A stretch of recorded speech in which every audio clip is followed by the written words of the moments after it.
very important series is knowing the top questions that I get from my group, from my public group, and of course from my existing students. So here are 11, okay, not 10, but 11 most frequently asked questions to me and to the group about e-commerce. Okay, so number one, how do I price my items? I bought it like maybe for $3, $2, $4, $5.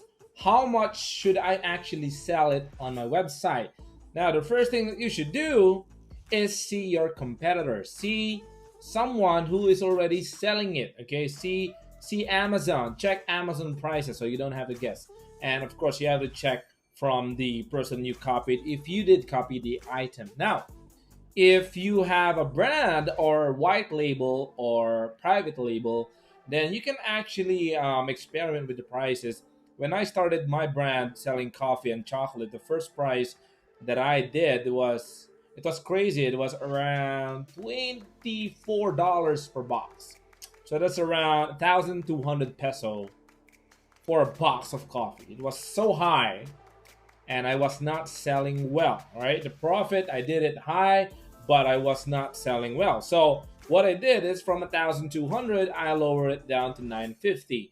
My sales went up, and then I kept on lowering it till I get the sweet spot. So from 1,200, I am now selling the coffee, the box coffee, for 595.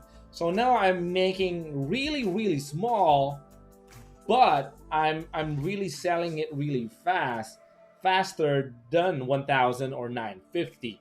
So if you have a private label or a private brand, you can actually price it high first and see how the market reacts, see how many add to cart, see how many initiate checkout, and then lower it down till you get, the perfect price for it. All right, so that's number one tip. But mostly if you are in the Philippines or whatever country you are in, you may want to add up your costs first. Number one, the normal CPM in your country. So if you are in the Philippines, the normal CPM here is around 200 pesos per 1,000 CPM or per 1,000 view. So if I bought the item for 200, I would sell it not less than 400.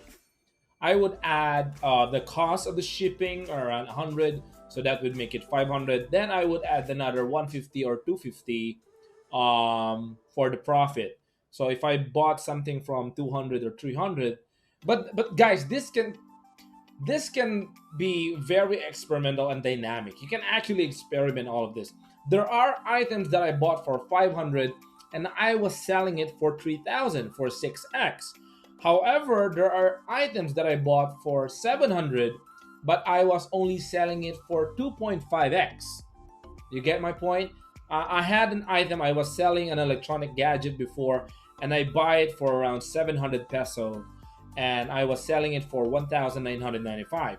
There are items that I bought for 500 and I sold it for 3,000 pesos. So it's kind of tricky. You may want to play around with the price where the market actually bites, and there's no way around this but to test.